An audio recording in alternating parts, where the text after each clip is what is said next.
welcome to Season 4, Episode 1.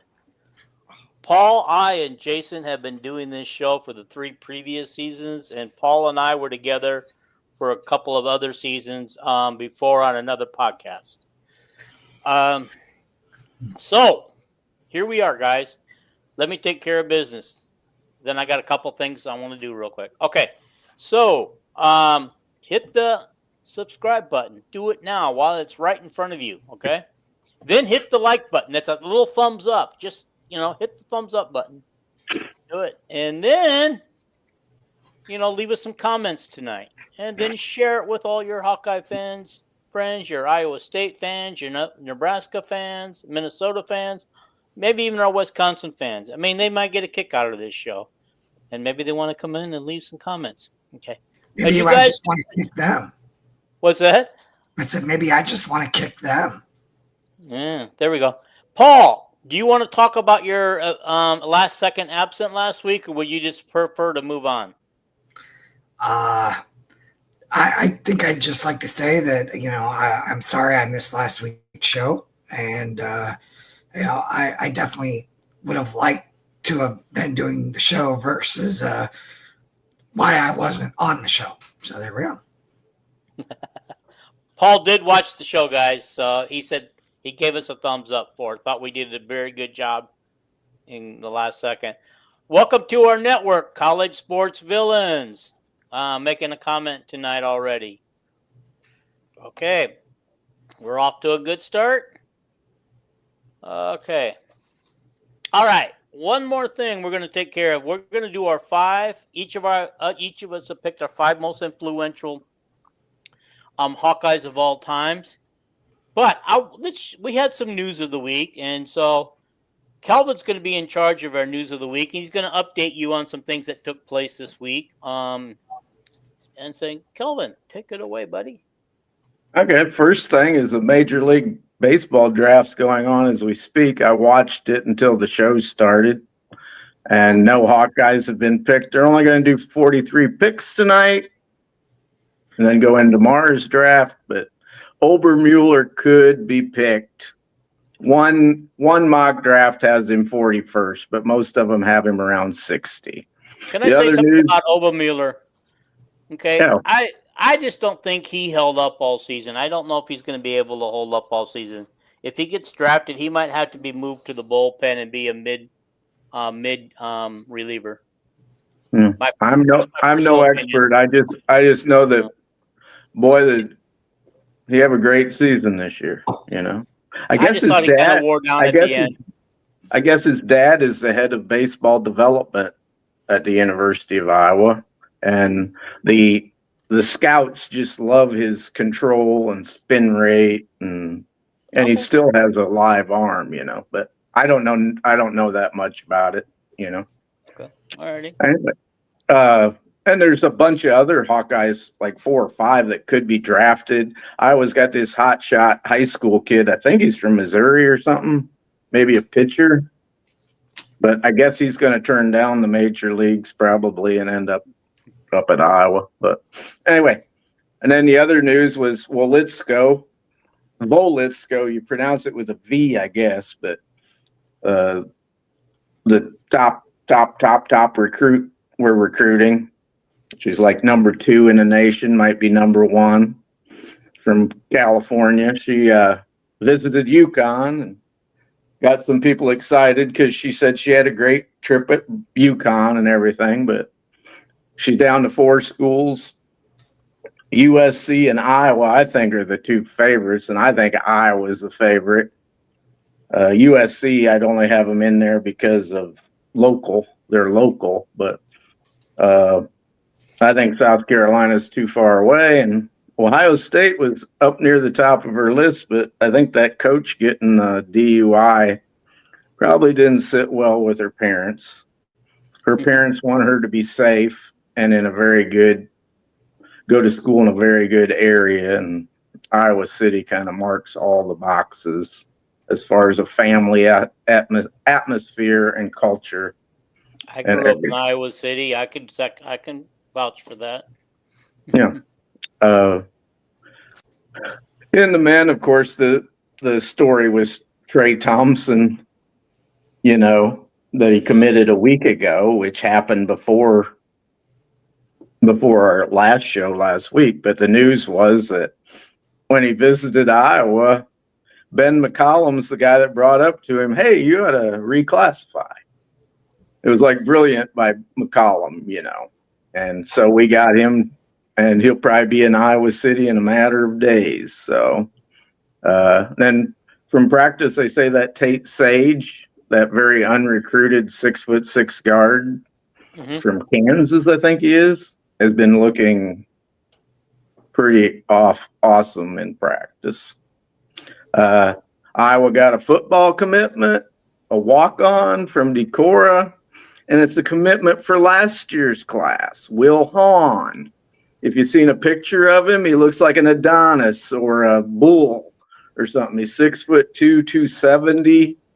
I would presume he's going to be a nose guard defensive tackle or a center, probably. And he's the same size as Linderbaum was at the same time, but he runs a 4.9 540, and he squats 550 pounds. So that'll tell you that he's really put together.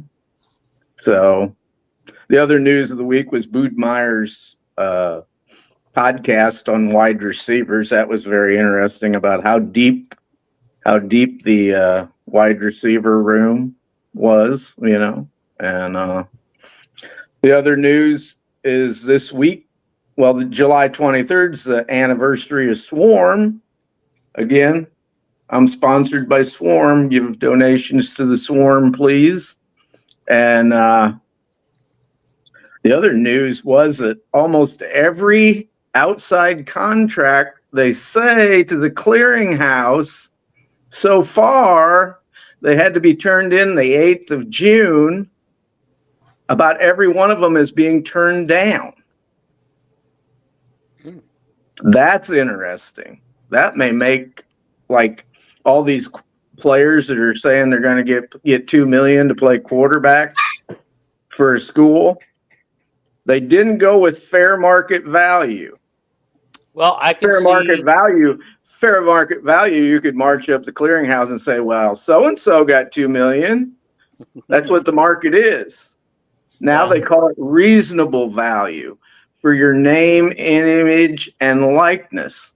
It's like you can't walk up to the clearinghouse and you're some high school quarterback or left tackle and you say, oh, well, Iowa wants to give me a 1.5 million, which Iowa ain't going to do that anyway.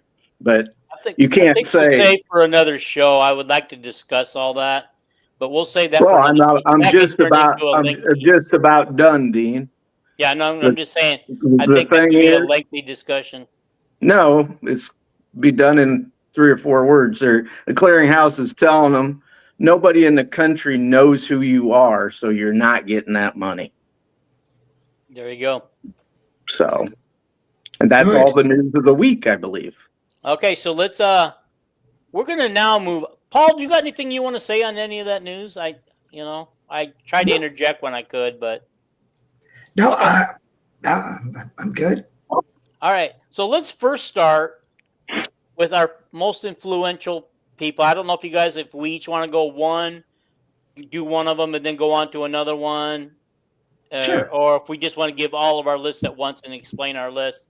But here is Hawkeye's 2017 list. He's got Niall Kennick, Dan Gable, Luca Garza, Chuck Long, and Tom Brands on his list. Solid list. Mm-hmm. Okay. Yeah. So there's that. Buck Wild also said he appreciates Jan and Ben going out working hard and actually working hard by going after the top recruits. Okay. Alrighty. Moving on. I'm gonna take that off of there. All right, guys. I will. I want to give Paul to start with his first choice and why. Sure. I'm going to go after the low-hanging fruit here. Okay. Niall Kennick. stadium's named after him. He's Iowa's only Heisman Trophy winner. There's an aura kind of around him. Dude has a statue. I mean, and I don't know that there's a better embodiment of what the university wants from a student athlete than Niall Kinnick. Okay. Alrighty. So, guys, I want to ask you, do we all have Caitlin Clark on our list of most influential? I do. I do. I do. So Pretty obvious choice. we'll just Yeah. get that one out of the way because we obviously know why she's on that list, what she's Absolutely. done for women's college basketball and now the WNBA. And she's the most famous athlete ever from the university or the state of Iowa, really. And on the Dan Gable WNBA might preseason push her. magazine, Caitlin and her Indiana Fever stars are on the cover. Yep. Who knew? Did Sports Illustrated ever do a WNBA preview season before? I doubt it. He goes, I should put Clark on there. I'll swap it for one of the wrestling coaches for her. No doubt in my mind she deserves a top 5. Yeah. Okay. Paul, I mean, do we guys, how do we want to do this? Do we just want to do one at a time and come around and hold the suspense? I would just have Paul do his 5. All right. All right. Okay, Paul, do your 5. All right. So my next one would be Dan Gable. Just from you can't compare what he did in his sport and for his sport with anyone other than Caitlin Clark. I mean, to me, they're very similar in that way. As far as, I mean, from anywhere. If I'm here in Florida or somewhere else, if I mention I'm an Iowa fan, usually Dan Gable's name was one of the first names that would come out. Just it is just, and people may not have known a lot about Iowa football, may not have been big on Iowa basketball, wouldn't even know anything about wrestling, but knew about Dan Gable.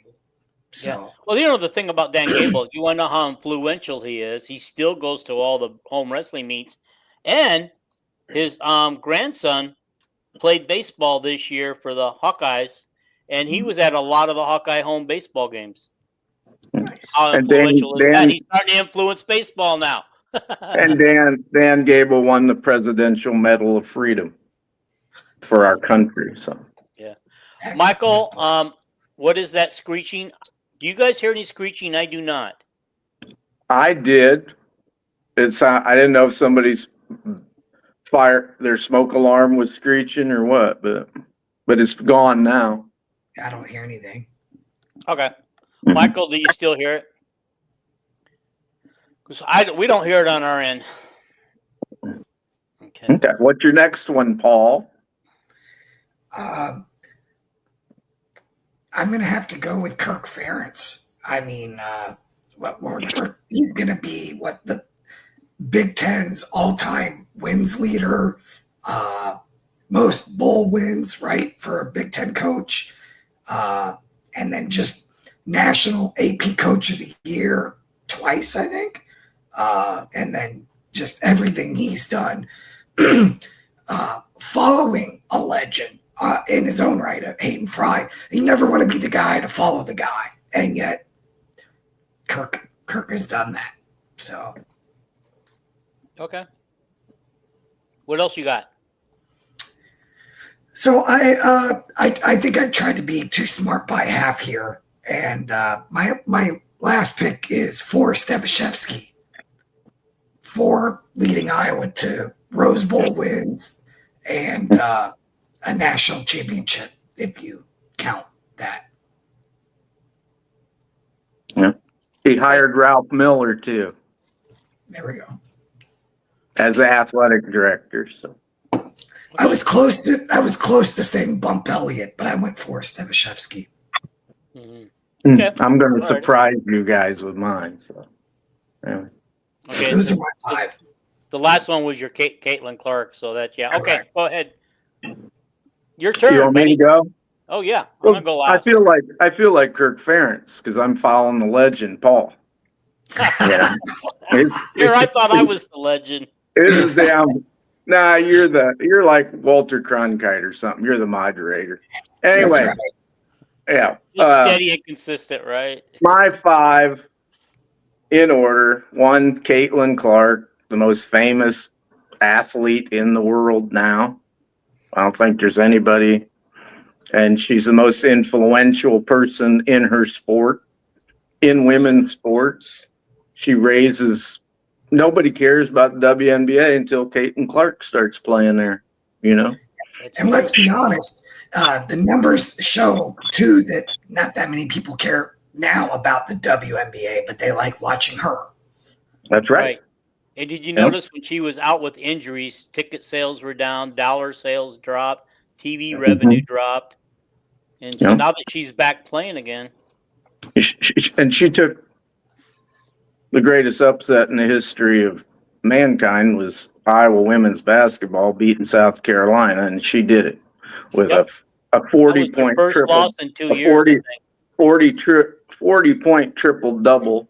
And then the next year she takes us back to the championship again, and she does it by herself. We can all talk about Molly Davis and Kate Martin. Kate Martin was like, everybody ridiculed Lisa Bluter when they took Kate Martin as a recruit just because, you're just taking her because she's Jan Jensen's relative, and Kate was not very good for 3 years with I Iowa. think people are gonna. She's proved those people wrong. But she sure has. But I'm saying Caitlin Clark took a bunch of non-great recruits other than Hannah Stolke to 2 national championship games. It's like, But she made anyway, every one of those players better. She made Monica again, Fasano better. She there made was that- every one of those players better. there was that squeak again. Maybe it's a dog on a chew toy or something. Who has a dog on a chew toy? There it is. There Was it it is. dog yipping or something? Yep, it's the dog. Okay. Anyway, my number 2, which this is another national pick, is Christine Grant, the founder of Title IX, the greatest athletic director, male or female, ever at the University of Iowa. All the people she hired, Vivian Stringer, that started women's basketball at Iowa. Who knows if we'd ever been a good basketball program, but she went and got Vivian Stringer, Judith Davidson, national champion field hockey, Gail Blevins, Final Fours for Iowa softball. Christine Grant belongs on the Mount Rushmore at Iowa. I don't care. And I didn't pick very many athletes. And I picked Dan Gable. Gary Kurtelmeyer won a couple national championships, and thank God he brought in Dan Gable. And I think Dan Gable won, 18 out of 24 years, maybe national championship, maybe 20 out of 24. I don't know. But, Dan Gable, it goes without saying. Talk about influential.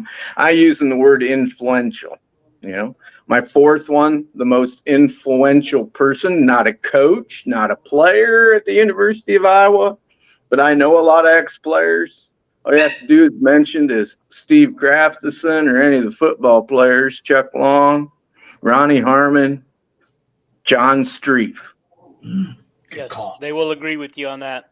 That he helped them through everything they went through.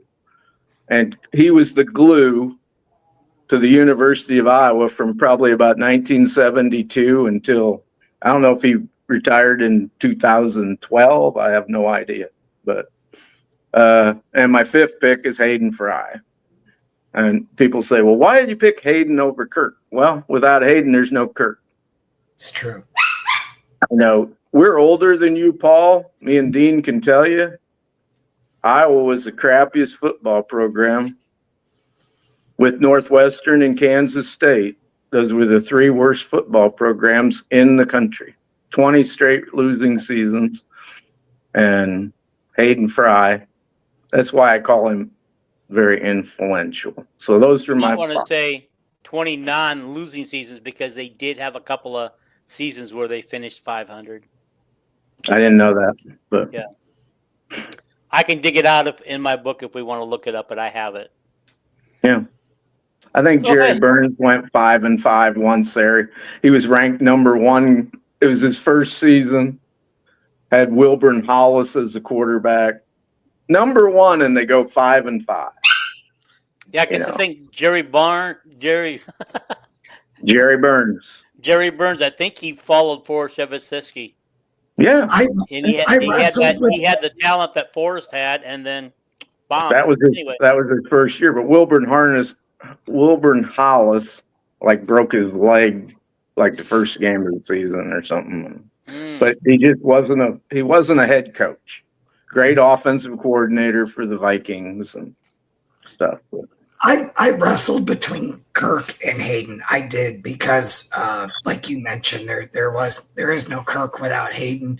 What kind of set it apart for me was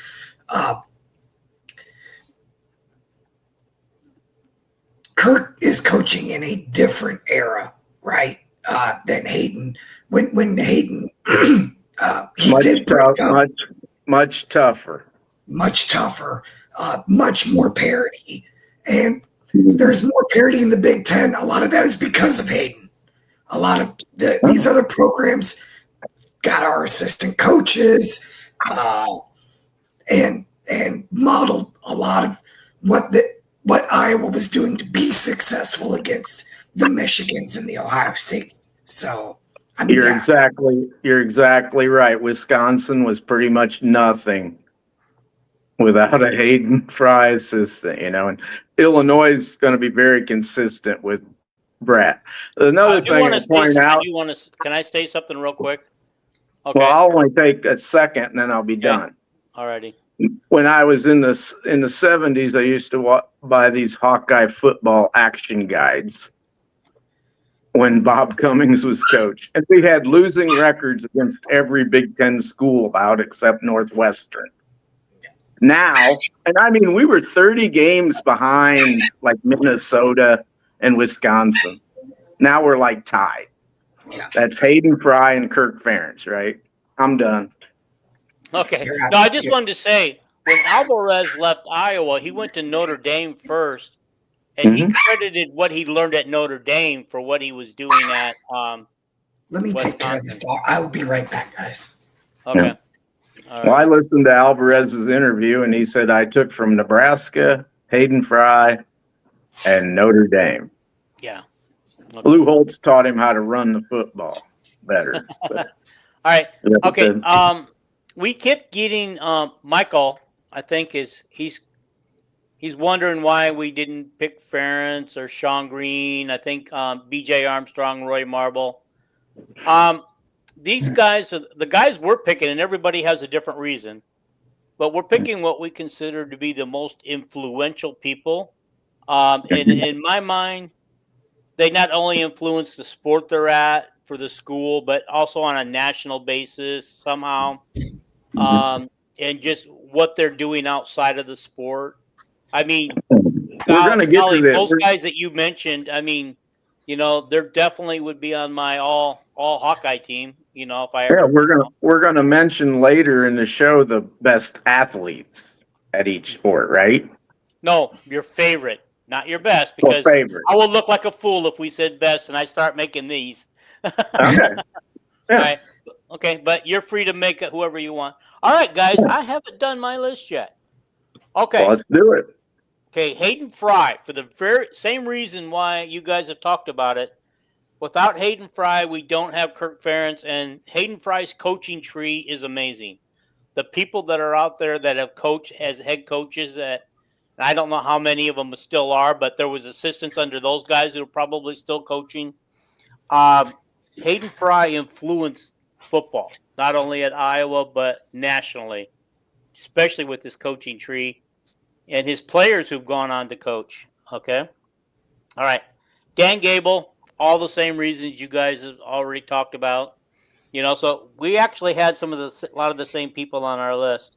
And And Caitlin Clark, of course, and we've gone ad nauseum about why Caitlin Clark should be on this most influential list. Okay, now the two that nobody's going to ever hear about, and like I said, when I talk about influential, I'm talking about what they did nationally, how they affected their sport. So, in the sport of gymnastics, okay, George Nissan and Coach Larry Griswold invented. What do you think they invented that helped the sport of gymnastics? The pommel horse started out to be a training tool, and now just about every kid in America's got one in their backyard. Trampoline. Yep. Amish women have trampolines they think it'll make them fertile to have babies. So. Yeah. But yeah, and I just thought, well, that makes them kind of influential in my book. Okay? Yeah. All right. Also, a year that was in 1934. When I put out this idea for this today, I told you there's no wrong answers. Yeah, I know it. Yeah. But okay. And so a year later in 1935, Coach David Ambrosier and his swimmer, I guess I didn't write his swimmer's name down,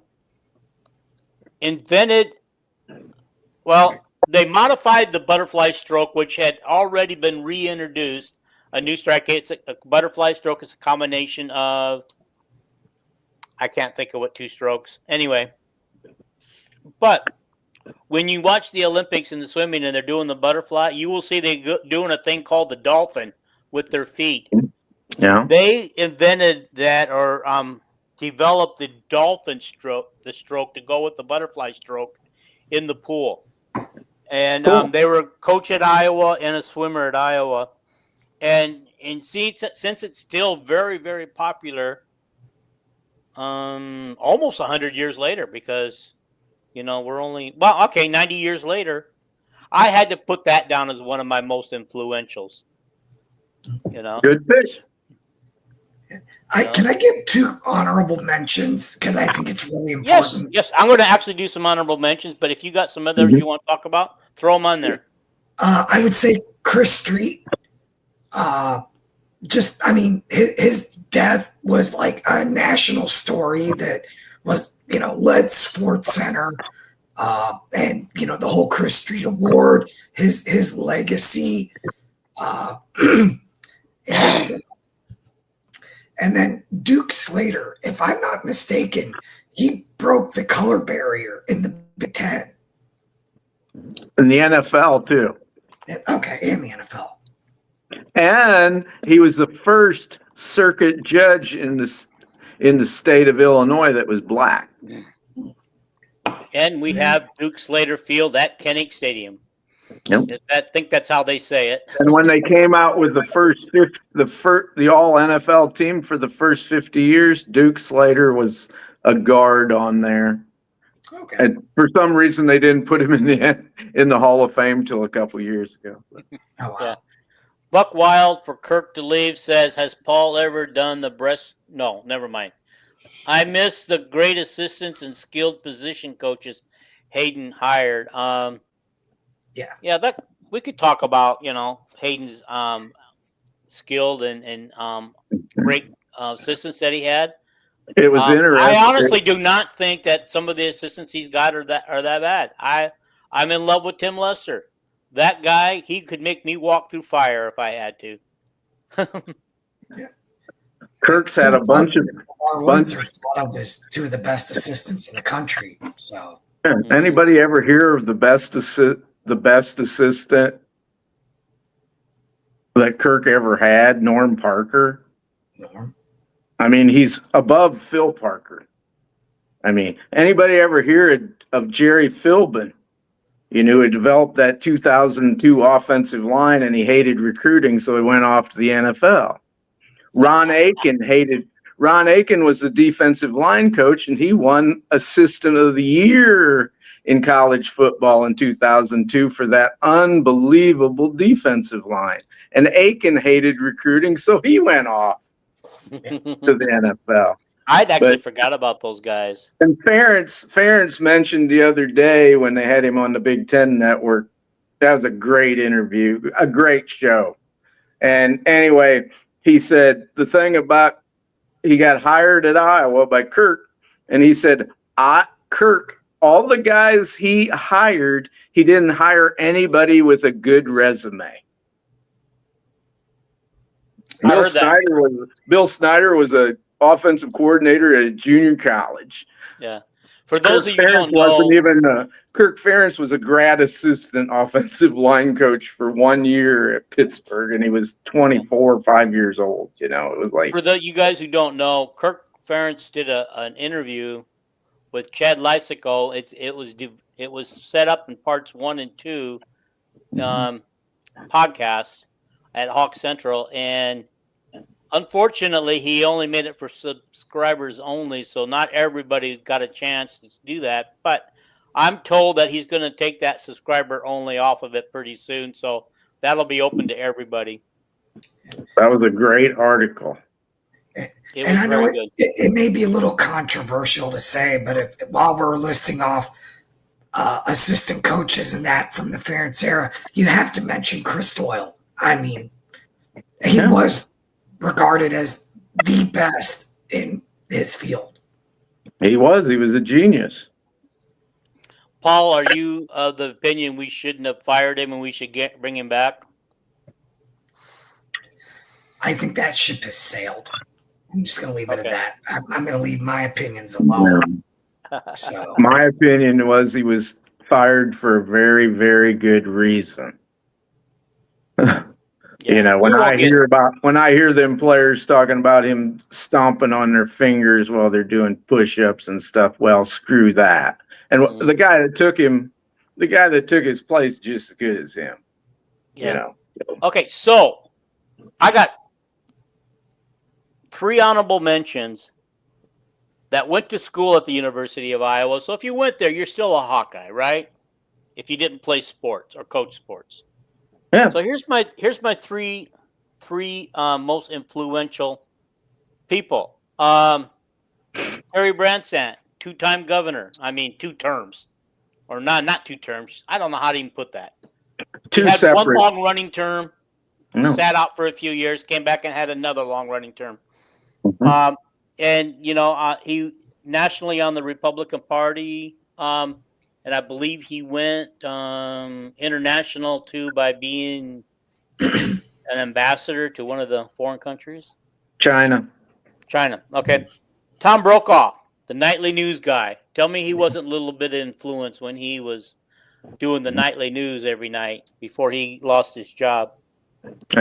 He actually went to Iowa for like a semester or 2 and flunked out. Oh, he did? I did not realize that. University of North Dakota or South Dakota. Harry Reisner was from Iowa, too. Okay, yeah. Well, I mean, then we have to mention Ronald Reagan, because I think at one point he was a play-by-play guy for Iowa. Yeah. Yes. Yeah, WHL. no, look what he did. He went on to be an actor. He was a better politician than he ever was an actor. If you ever watched any of his old movies. Great president. Yeah. Ashton Kutcher.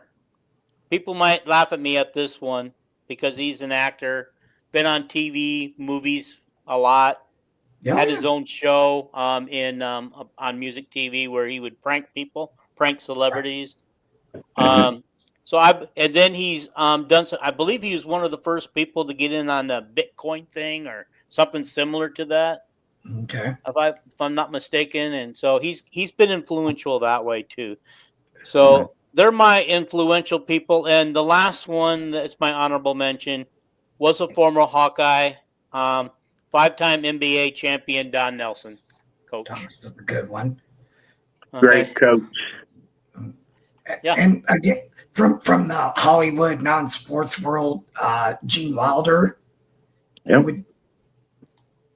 Yeah. But I mean, these are guys who actually went to the University of Iowa, not just were in the state of Iowa. No, right? Gene Wilder went to Gene Iowa. Wilder went to the writer's workshop and acting school at Iowa and graduated from Iowa. Yeah. That writer's workshop is worldwide renowned. Yeah. Gene Roddenberry of Star Trek. He's a University of Iowa guy. The writer of all them science fiction books, I can't remember his name. Isaac Asimov, is it? Asimov, yeah. Yeah. Yeah. So, of course, Okay. probably the most famous worldwide person in science from Iowa is Dr. Van Allen of the Van Allen belts. But There you go. I stuck to sports. I didn't. I know. I wanted to be Yeah. different because, like I Paul said know. earlier, there's a lot of low-hanging fruit, and I think we proved that tonight with Caitlin Clark, Mhm. Dan Gable, Hayden Fry. I think all three of us had those three on our list, if I'm not Yeah. mistaken. But I had trouble paring it down to 5. I mean, Yeah. I wanted to put Bump Elliott and Sandy Boyd, and there's plenty of people. Vivian Stringer. Yeah. But I just choose went from. to the person that hired Vivian Stringer, and I just love Christine Grant. What a great person. So Yeah. I'm not going to post this up here, but Buck Wild says that Ashton Kutcher was linked to P. Diddy scandal, so I won't put that up there. If he was, I'm sorry. I did not know that. well, yeah, who knows if that's true. So Right. yeah. All right, I'm pretty guys. sure if you live anywhere near Hollywood at some point, they all probably attended a Diddy party. Mhm. Nowadays we can link everybody with anybody on the internet This is just true. by saying it, Yeah, that is true. That's true. I just find that hard to believe, but I mean, we don't want to get in there. That's not what this show's about. We's about Hawkeye sports. What we We care try about. to be. That's All right. Okay, so You're the one that drug us off the sports subject. yeah, that's true. True story. True story. Tune in All right, next guys. week for our top 5 conspiracy theories. There we go. Who says we have to be a Hawkeye show, right? No way could I whittle that down to 5. Yeah. All right. Shall we move on to our favorite players of all time on the thing? And these players don't necessarily have to be starters, played much, the best in their field. These are just players that I say that we enjoyed watching. I always enjoyed, watching these people play. I always got excited when I saw them do something on the field. And so from football, I chose Chuck Long. I mean, it was so fun to watch him on TV, play every game, some of the crazy things he did. And some of these guys have attitude, and that's what I like too. My second one that I chose was Micah Hyde.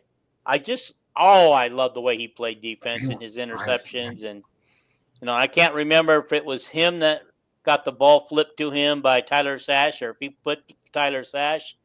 But I remember Micah Hyde, I think he was taking the ball the distance for a touchdown. And I believe the announcer who I can't remember who the announcer was. Brett Musburger, maybe? Happy Halloween in Iowa City.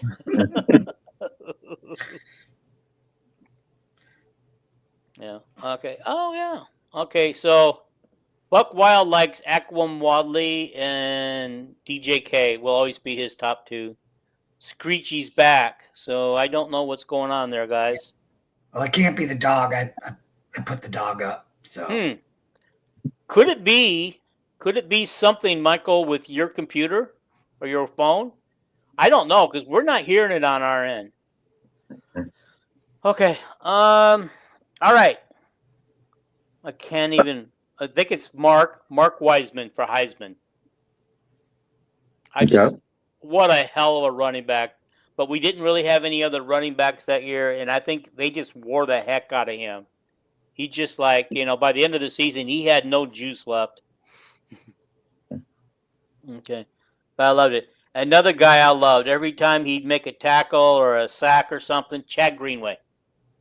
Oh, I just loved his attitude. You just see on TV, he'd come back, and it's just like, oh, I love that. And it just seemed like after Chad Greenway and Abdul Hodge and some of those guys left, it just seemed like we didn't have that kind of attitude anymore, where we just go and chase these guys down, tackle them, break up a pass or something, or cause a fumble or something, and these guys, these guys just come back to the huddle normal. So it's like, hey man, we're missing that way. And last but not least, a newer player was Cooper DeJean. He's probably one of the most exciting return specialist interceptor that I have seen for punt returns. I can't remember.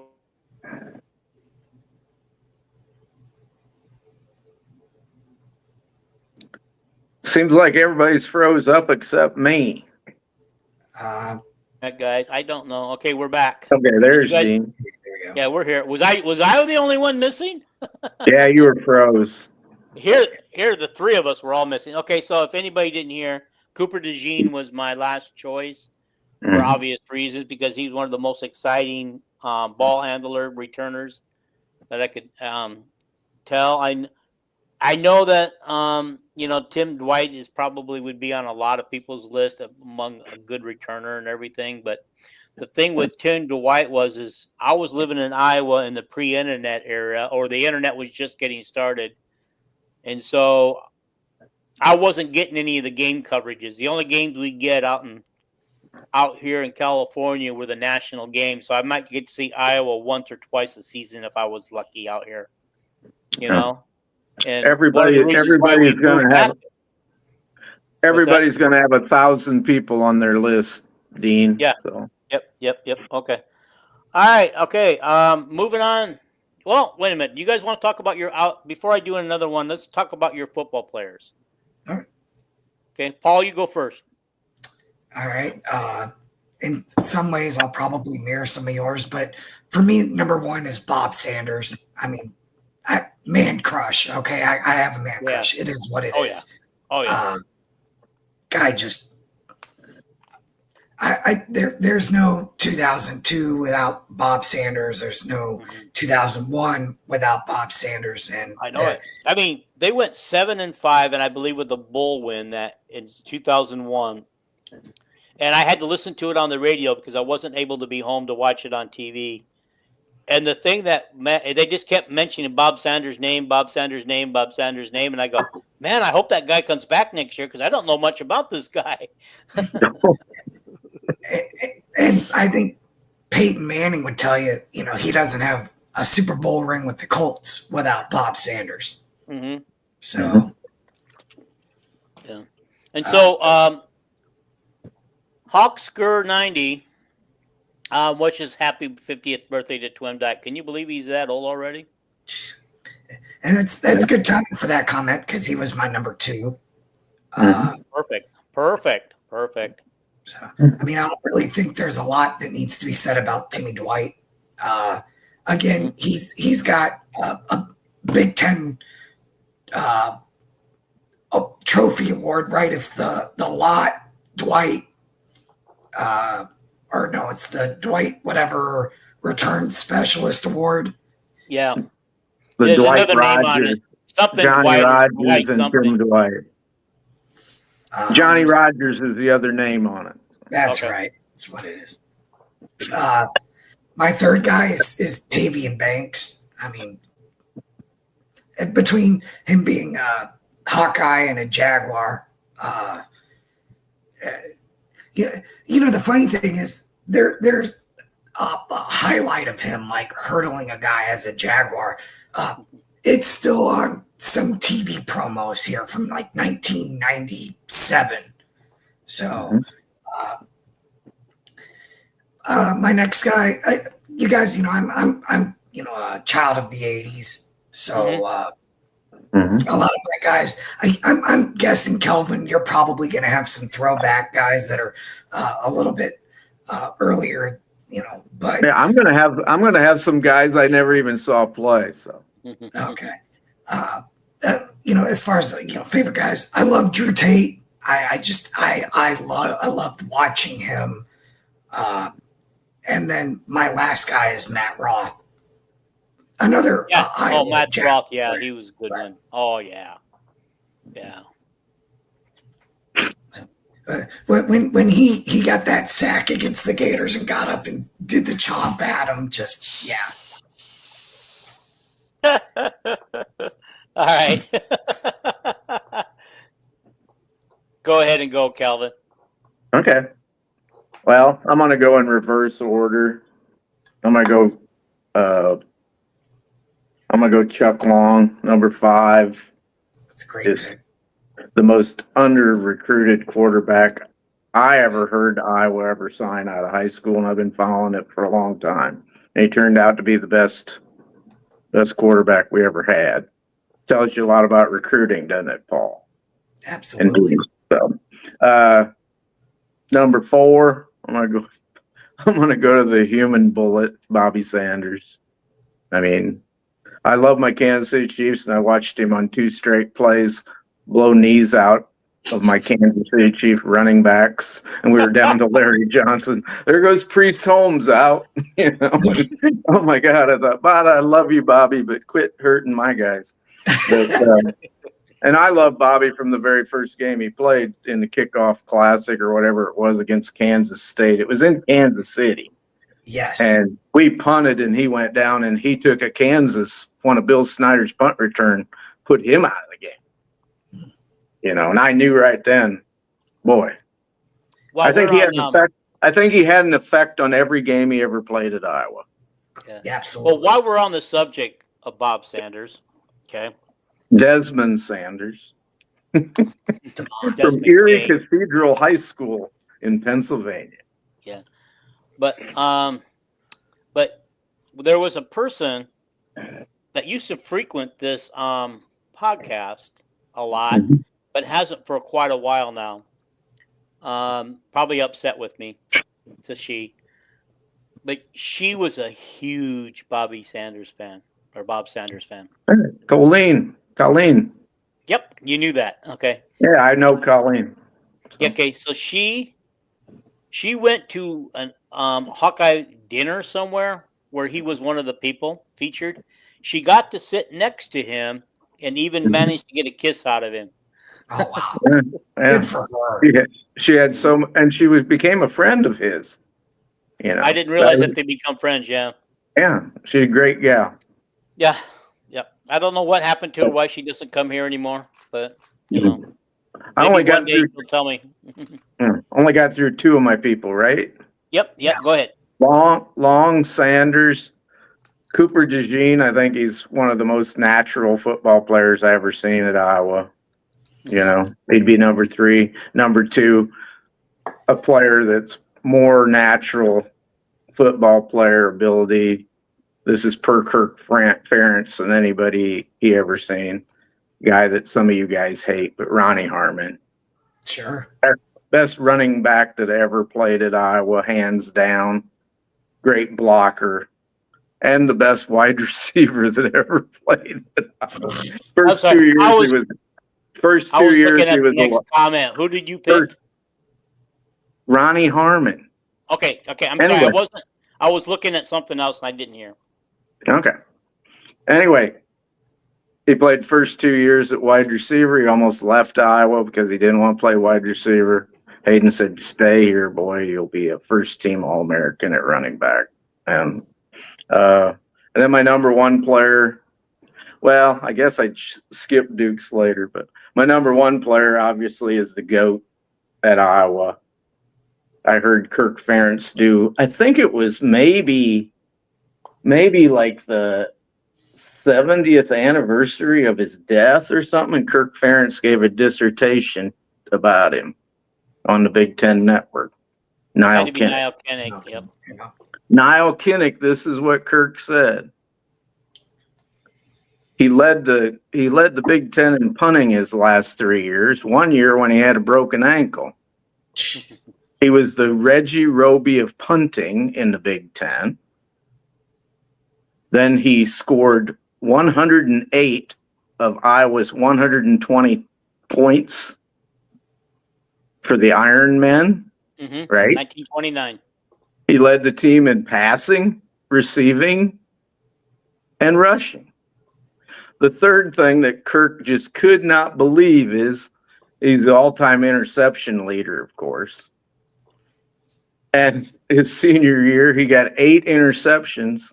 The opposing team threw like 88 passes. He intercepted 1/11th of the passes. And like Kirk said, he must have intercepted like 40% of the passes that came into his area. Just unheard of. Could you imagine him playing nowadays where the other team throws the ball against Iowa 300 times? Yeah. So there you go. Niall Kinnick. It's Have my you guys seen the Niall favorite. Kinnick movie that was made? No. You had to download it. I've seen the documentary I don't know. I think this was it could have been, maybe it was a documentary. on PBS. But Yeah. Okay. Yeah, I had to pay for that. I had to download it and pay for it. anyway, those are my 5. I tried to get through them as quick as I could. But Okay. Again, these are our favorite more people, quick not thing on necessarily the Niall best. Kinnick. I would be remiss if I didn't bring this up. So when Iowa came to play in the Gator Bowl, my father-in-law had a chance to interview Kirk for the Times Union, and he told Gary that Niall was the Tim Tebow of his time. That he was that level of player, and that's around here, around these parts, he is a godly figure, no pun intended. So you mean, and the other thing about him was his grandpa was the governor of Iowa, and his dad was the 3 years starting quarterback at Iowa State. I think 1912, 13, and 14. So, and he was Bob Feller's catcher in American Legion ball. Wow. So. Okay. So I want to clarify something. When I do my favorite basketball players, Street would have been on that list had I ever got to see him play. But again, he was in my pre-California. I mean, in my first trip to California, my first time I lived out here. And so I wasn't able to watch Street play. But the clips I've seen since, he would have been my favorite player of all time had he, because I just love the way he played. But I never got to watch him live. Never got to watch him live. I've never got to watch any Iowa athlete live. So, yeah. So I watch him on TV. Okay, all right. You're funny. Live on TV. It's true. I've never been to a Hawkeye sporting event in my life, except one spring game. I was always milking cows. You couldn't go travel to Iowa City to go to a game. It's the truth. All right. Here's my men's basketball players, and I realize I did all guards, most of them point guards. Troy Skinner, Jeff Horner, Bobby Hansen, Todd Birkenpass, and Jabo. Nice. Good list. Yeah. Very good list. I don't think Birkenpass played as much as he could have, but he did play enough that I enjoyed watching him.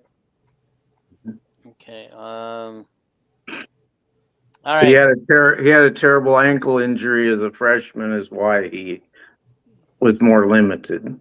Yeah. Okay. All right. Paul, do you want to give yours now? Yeah. I'm going to start with Jess Settles. I just very knowledgeable guy too. Oh my gosh.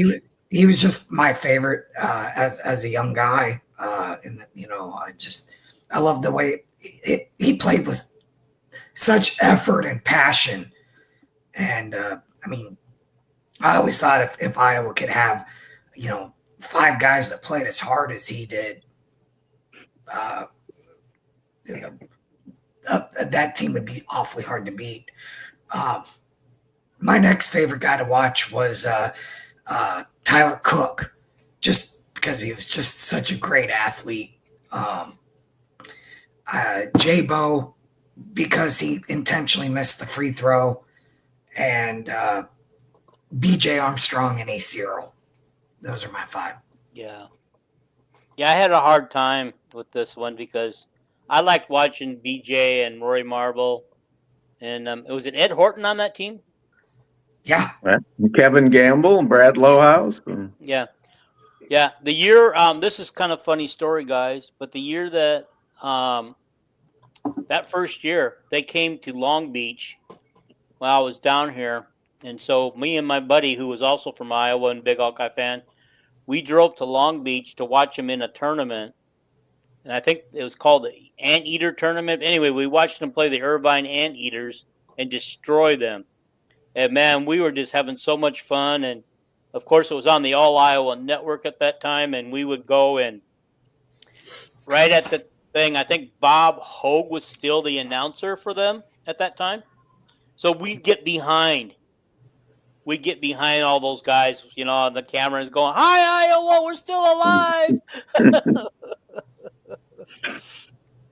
Love it, Hank. Okay, playing Michigan in NCAA and Underwood for Michigan sucks. I hope he does in real life. Okay. So, alrighty. That's the one thing I think, guys, is I wish I had an NCAA 26 game, but I don't have the system for it. But, you know, honestly, if I did have it, I'd be neglecting a lot of other things that I got to do throughout the day. You know? Well, the thing is I already, you know, Kelvin sends me a lot of podcasts, a lot of good ones, I might add, and some articles that I don't get a chance to see them all the time. It's because I just I think the other day I told him I was like 7 podcasts behind, and I think he wrote me back and says, "Don't bother," but I can't remember the reason. I said you don't have to watch them. I have them all in my head. Oh, okay. I said they were all ingrained. Yeah. It's like it sounds awful to say this, Paul, but thank God I'm disabled. I can read and watch everything. I'm sending everything to Paul now too, which he probably won't watch hardly any of it because he's working, you know. But anyway, yeah. So waiting. I do what I can. You want my 5 men's basketball players? I don't think Paul's finished yet. You were doing yours. I gave all 5. Oh, you did? Okay. You were doing yours, Dean. Yes, mine are done, and Paul did his. Yeah. Okay, it's your turn. Okay. I'm trying to speed it up, but my 5, I'll go with Ray Thompson. I love watching Ray Thompson. Too bad he couldn't do schoolwork. You know. Well, it's the truth. I know the whole story about Ray, and it's terrible that he grew up where he grew up. You know, he had no English language skills when he'd have to write papers at Iowa. And it's a shame because he'd have been a great NBA player. Didn't Iowa State have a running back like that too? Oh yeah. He had the lowest score on the intelligence thing in the NFL. The great Davis. Troy Davis. There you go. Troy Davis. So anyway, then my fourth favorite basketball player, John Johnson. You know, I think he was like number 4 pick in the NBA draft. I'll go number 3. I go to Chris Street because we all love him. You know, try not to get emotional here. Yeah. I never got to see John Johnson play. Number 2 is the player that. Well, you're older than me. No, but they weren't. Didn't you watch the Jacksonville State game? The games weren't on TV, so we never got to watch them. Well, some of them teams, the undefeated Big Ten team, they were on TV, on our black and white TV, and I can still remember. I was only like 7 years old. I can remember losing to Jacksonville State. My God! But anyway, John Johnson. You know, he's probably like the 3rd guy picked in a draft or something. And was that my 3rd guy? Yeah, I believe so. Number 2, I'll go with Jess Settles, Mr. Do everything, tough. Too bad he had a bone disease in his back. you know. Yeah, And number two was the guy I was going to go with, was the guy I was in elementary school. I was downtown Freddie Brown. Oh yeah. Oh yeah. When you start talking about the four greatest shooters in the NBA ever, it's Fred Brown, Larry Bird, Curry, and Reggie Miller. You know, Fred Brown, unbelievable player. And number one, of course, is he's my idol, is Ronnie Lester. I mean, I love watching him play. He didn't have a hole in his game, you know. And anyway, Yeah. that's my five. Okay. Ben Clark says, "Hey all, hey back to you." Hey Ben. Glad you're here. You know, Okay. one other basketball player I'd like to mention, just because I had an opportunity to meet him and actually watch a basketball game with him once. Greg Bruner. That guy was fun to watch as well. How tall was he? Taller than me, but then again, almost everyone. They said he was 6'8", but people said he was really only like 6'6.5" or something. But that's why I asked. But Yeah, I've golfed with Jake Jakes and Mark Gannon. Mark Gannon was not as tall as they said he was. I remember on the tee box, I hit a bad tee shot, and Gannon and his wife, they kind of made fun of my tee shot or something. And I said, well, Mark, I didn't have Ronnie Lester carrying me on the golf course like he did you on the basketball court. Whoa. You know, he laughed. And then I golfed with Jake Jakes, the nicest person. Well, Mark Gannon's the nicest person, except for making fun of my golf game. But Jake Jakes is the nicest person you ever met. And he's a good 6'8.5" or 6'9". But yeah, go ahead. Ben Clark says, "I met downtown Freddie Brown's uncle last week in Frisco, Texas." Ben, is that where you live? Good for you. I also have met Jeff Horner. I met him at a Mason City Valley West Des Moines basketball game because my cousin's daughter cheered on for Mason City and cheered for the Horner team, obviously. So I got a chance to meet them after the game that night when I went and watched the game because Ben says yes. And I did get a chance to meet Bruner as well. But, I mean, I'm not friends or anything with them like they would even remember meeting me. Because when he played basketball for Charles City, one of my nephews played with him, and the other one didn't play with him but played a year behind him or something. I mean, he came along after Greg had left or something. But, so my nephews, I got to meet them through those guys. So when I knew those guys were going to be Hawkeyes, I made a point to get to the games that I could get to because I had some connections. I wish I had thought, I was kind of shy. I wish I would have thought to take a picture with them, but I didn't. Okay. Well, Ben Clark says at the lakes of the golf course, he saw my Hawkeye bag. Sometimes that's all you got to do when you're out of the area. Wear some Hawkeye gear or have Hawkeye gear with you, and former Hawkeyes will come find you. That's true.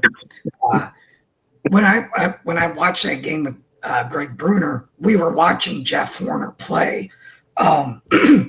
Horner, Bruner, and Eric Hansen, I believe it was Eric Hansen, were playing in a Portsmouth, Virginia tournament after their senior year. They were all three invited to and they were on different teams. And I had gone there to watch. And after Bruner's first game, it was Horner's team was up next. And he saw me in the stands and just came over and sat by me. And was like, cool. So it was pretty awesome. That is awesome. That is awesome. Nobody wants to sit by me, Paul. So I'll sit by you, Calvin. Calvin, you got to go to the games and then we'll sit by you. I can't now with my physicals. I have people that see me on these podcasts and I write on all those websites and they're inviting me to go to games and I'm not mobile enough and in too much pain to walk into Kinnick Stadium or Carver or something. So that's too bad. That's too bad. Anyway, let's go on to women's basketball. All right. Okay. Well, you guys ready for my favorites? All-time favorites? Yep. Okay. You guys can probably guess a couple of them. At the top of my list is Molly Tidebeck. Yeah. Fair. I can get two more of them that you're going to pick, but go ahead. Go ahead. Yeah, pick them for me. Go ahead and tell me. No, you're going to pick Callie Levine and Yep. Molly Davis. Yep. My There we three go. favorites. Okay. I also Kathleen Doyle and Sam Logic. I liked watching them play when they were running the points for Iowa back in the day. And I actually met Sam Logic when I was when they still had open practices at Carver. I got to meet her when I went down, and my nephew and I went down and sat down there. We were in town for a football game, but we went down and sat on the first row down there below it at Carver Hawkeye and managed to meet her right after their practice was over. You know, Cool. that was kind of fun, just seeing them up close and personal and realizing how short I really was, even compared to girl athletes. Again, I was too shy to ask for a picture. Now I would jump at the chance. I would just say, let's do it. I'm going to bow out of women's basketball and wrestling, and I'm going to tell you why. They're not on TV. They just started televising those things nationally once we had the Big Ten Network, and even once we had the Big Ten Network, those things weren't really readily available until the last 10 years, maybe. Mm-hmm. And so I don't have a great historical perspective that I can go back more than. They're just your favorites. Yeah. You know, you could pick 5 girls that played with Caitlin or something, But. Well, I'm just going to go with Caitlin and Gabby, and we'll just call it good. Okay. Gabby right. Who? I've never heard you mention Gabby. Well, if you were read the comments tonight, Gabby got mentioned more than once for Paul, but I didn't put him up there. Yeah. Okay. You want me to go with my 5 then? Yes, please. Okay. One of my favorite players ever, and I still love her. Not because she's beautiful or anything, but what she went through at the University of Iowa and how great a player she was Lisa Bluter's first recruit, Jenny Lillis. Now her name is Jen Barancic. And the coach of Oklahoma. Yeah. Anyway, one of my all-time favorites. Then I'm going to pick a backcourt duo that I like to bring up older players that played back when Molly did and before Molly, Jolette Law and Steph Schuler. Vivian Stringer's starting backcourt, and they were both like 5'4". One was a blonde from South Dakota, Steph Schuler, and the other one a Jolette Law. I think she was from South Carolina, if I remember right. I want to ask you a question. Very highly recruited players. All of Vivian's players were highly recruited. Yeah. I didn't watch a lot in the beginning of Vivian Stringer's era and stuff, but there was not a lot of tall players yet, were there? In women's basketball? Was there still a lot of tall ones? Vivian had some very tall players that Molly could tell you about them. Yeah. Kathy Marks, and she was probably a 6'6" post player, and Amy Herrig, was very tall from Dubuque. Wallert, maybe? She's from Dubuque anyway. I wonder what Molly Lisa Becker on her first team was 6'5". Okay, all right. She just towered over Stolke. Yeah, girls' height haven't moved. Yeah, I said she'd tower over Stolke. Yeah, right. But anyway, then my other favorites. Well, I need 2 more. Of course, Caitlin's my all-time favorite. I just love watching Caitlin play. And let's see, who am I going to pick for number 2? I don't know. I hate picking, I love all of them, I guess I'll go with Hannah Stolke. I think she's the gal that I should pick Kate Martin, but I think Hannah Stolke's the gal that just puts everything she has into every game, no matter if she's dragging one leg like she did her sophomore year or not. Mhm. You know, it's Okay. I really respect Hannah. Yes. I got a question for you. Let's talk about our seniors this year. Hannah's a senior. Taylor, Kylie and McCabe. yeah, and Tyler McCabe, and who you else? Kylie Fearbach. and I think Jada. not Those are four not seniors on the mentioning team this year. I think not Yeah, go ahead. mentioning Megan Gustafson's kind of Yeah. we gotta at least mention her name, right? Yeah, right. Oh man, God, yeah. She got the ball fed to her, and what she could do after the ball was fed to her. But what I wanted to say about those four seniors, not one of them on there to me is a true leader on the floor. Who's going to take charge of that team when they do that? Before it was Kate Martin, and then last year it was Sid Falter. Who's going to take charge? Who's going to direct the troops? Jan Jensen. No, we need a player leader, not a coach leader. That'll Somebody on the floor has to take charge. That'll work. Somebody in the itself huddle out. has to take charge. I'd pick the point guard chit chat, but Okay. Hey Dean, I think it's a good time to run that commercial. Yeah, why don't we? oh, your bladder. Go ahead. Got to find it first. We'll try this one.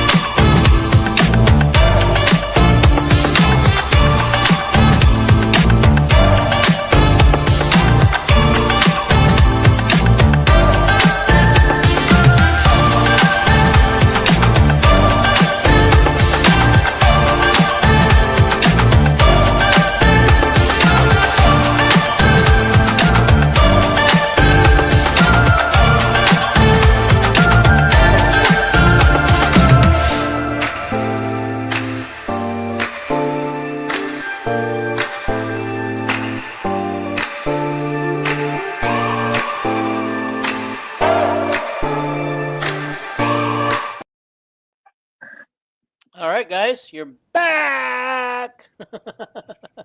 Good job, Paul. Yeah, you both took off. You both had empty seats left there. What? I just got a sip of water because my throat was getting dry. So All right. Well, I think since we got that big break there, I'm going to go with wrestling now. My all-time favorites. cool. And I've actually seen every one of them wrestle in person at one point when I went to Carver Hawkeye or Iowa State to watch an Iowa meet. Okay. Ooh. Chuck Yeager is my all-time number one favorite. I knew him personally from back in the days, and we still know each other. You've had him on the podcast, have you not? We had him on Nolan's podcast twice. There we go. He's not up to it anymore. I have asked him, and he's turned me down every time now. But he used to be married to my best friend and my best man in my wedding sister. And so we would get to see him all the time. We'd go hang out at his place, or they would come up to when they come up for you and I. They would always throw a big party at my friend's parents' house, and we'd go hang out with. Imagine being in the basement with all those wrestlers. Man, I just wanted to feel like I wanted to take some on. Now they'd all spend the night, camp out on the floor, and I would too, right with them, and it was just a treat. And so a lot of these guys I was with. Chuck's a very nice man. He's very nice. Very nice. And he was only 3 years ahead of me in high school. I was a freshman when he was a senior. Yeah.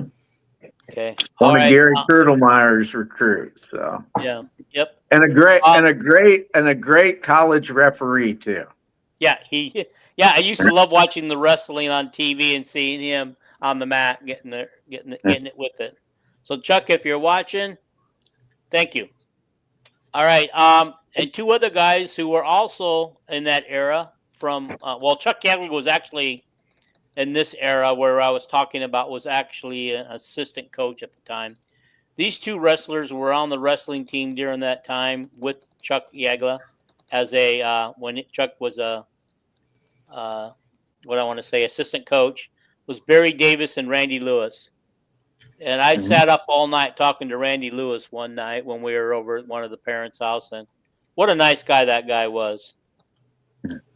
And so then, of course, I love watching Spencer Lee because at the time when Spencer Lee was he was like the only wrestler that would get after it.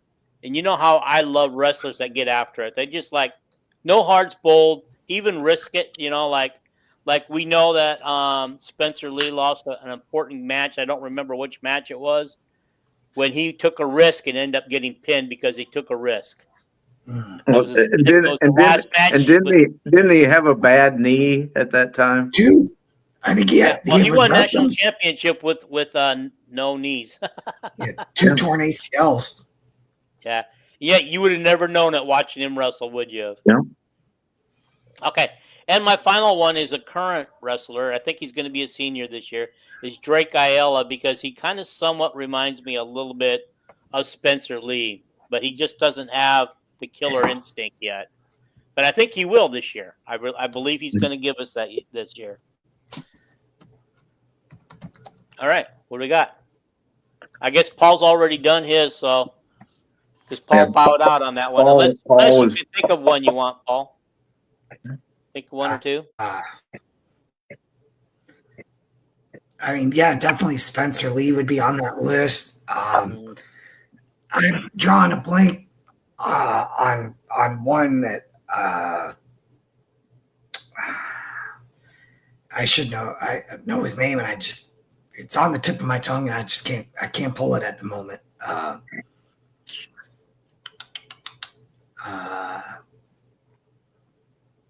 Last name starts with an M. I don't think that's going to help. So, yeah. They had a real good one. Might have started with an M right when Brands came to Iowa. Yeah, like 126 pounds. I met him in person. I can't remember his name, but anyway. I'm talking about the kid that transferred from Virginia Tech. That's him, I think. Yeah, we're talking about the same guy. Wasn't that didn't he bring Brands brought him with, right? Yes. Brands brought more than one guy. Yeah. But okay, he's a really nice guy. I met him in person, but I can't remember his name. Brent Metcalf. Metcalf, that's the one. There you go. Yeah. Okay, also pulled that one out of my ass, Paul. Yeah, before we go on, I just want to let these other guys know that they can put their favorite players up here if they want to with us, who they like to watch and everything. It would be great. If you're watching this on replays, put it in the comments and we'll get back to you on it. That's all you gotta do. All right. So, Calvin, anybody else, Paul? I mean, again, the issue is that I didn't get to watch, Dan Gate's teams, and I just didn't want to step on your toes by doing my five. So, all right, go for it. It's called respect, and I respect Paul and Dean. So, anyway, appreciate that. My five. I love exciting wrestlers. Lincoln McRavy should have won 4 national titles. Oh yeah, that's a good choice. That was a good choice. I like that choice. Yeah, he's another. He grew up out by my uncle's ranches in South Dakota, but anyway, Randy Lewis, another Dakota kid, exciting like Lincoln McRavy. He'd have won another national championship if he wouldn't have totally hyperextended his elbow against Jim Gibbons. So his senior year, he had to wrestle with one arm. I think he finished 3rd or 4th in the NCAA tournament with one arm. Eddie Bannock was the most exciting heavyweight type guy. He wrestled 177, 190. Married a girl I went to school with. So got to go with Eddie from New York, state of New York. Of course, Spencer Lee. He's just ridiculous talent. I thought about Chuck Yagla and Chris Campbell. they were teammates and everything, but I guess I knew who I was going to pick, and now I can't think of it. The Brands boys are hard to not pick, but God darn it. I had it in my head. I don't write anything down, Dean. I know it. Your head is finally letting you down. I love Rico Chiapparelli. He was so exciting. He was. Also, that's another good choice. Oh, I know who it is. The best wrestler at Iowa. Yagla owned the Midlands record for most career wins until the guy that almost never lost for Dan Gable, Jim Zaleski. Yeah, I think he won. I think he won like 89 straight matches for Dan, and he was just unbeatable. Yeah, he got fired as Iowa's wrestling coach in 20. I forget what year. Whatever year Brands came. Yeah. But that don't affect how great a wrestler he was. So. No, he was, and I think it was 2006. I think from 2006 until 2020, he coached at Oregon State as a head coach, and he must not. I looked up his stats. He's no longer coaching. There were so many great wrestlers. It was just I have more problems picking the wrestlers than I do the other sports, and that's the guy. Something like 18 national titles. I mean, like there has to be 124. I think the only school that has more is Oklahoma State, who won like 35. So I think Penn State's made it their mission to pass both of Iowa and Oklahoma State. Yeah, they'll pass them if Cale Sanderson keeps his job for 10, 15 more years. But I was talking to a buddy of mine who's an Iowa State fan, and he's so mad that Iowa State didn't try harder to keep Cale there at Iowa State before he bolted for Penn State. Well, Cale got a lot of money, and he knew that if he went to Penn State, it'd be a lot easier to win. Penn State and the East Coast is a hotbed for wrestling. That's where Spencer Lee's from. Yeah, So I was looking online at wrestlers today and getting names and eras and stuff. I thought I saw under a Hawkeye roster. I thought I saw the current Iowa State coach. Was he a former Hawkeye? Yep, Kevin Darkus. Yeah, okay, because I knew I saw his name. I go, hey, that's the Iowa State's coach. By the way, the top recruit in high school in the state of Iowa committed to Illinois today. So. In what, wrestling? Wrestling, yeah. Okay. Why? They're not a powerhouse. Well, I would presume that Illinois has got a decent wrestling coach. He just doesn't have a lot of talent, but there's a lot of good wrestling coaches. I would presume that, the only reason he didn't go to Iowa is because they probably got some great wrestler at his weight. Yeah. I'm just if you're a point guard, if you were a point guard, you weren't going to come when Caitlin Clark was at Iowa, right? So in my wrestling career back in high school, I got pinned by Wisconsin's head coach. Mary Davis. No. Oh, okay. Their current Who's their head coach now?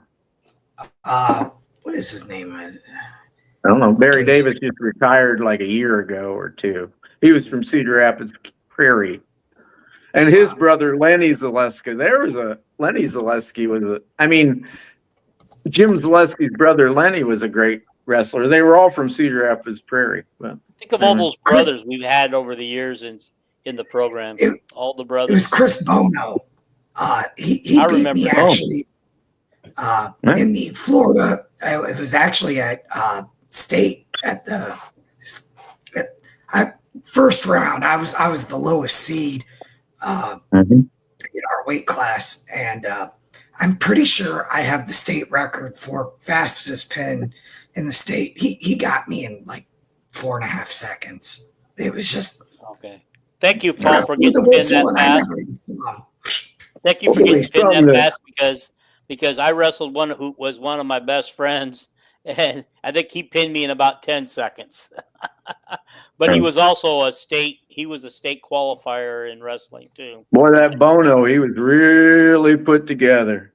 He probably won a couple national championships at Iowa State. So, Yeah. Well, guys, we've come to the end of it. This is going to be a good place after an hour 25 minutes to sign off and just head out to Happy Trails.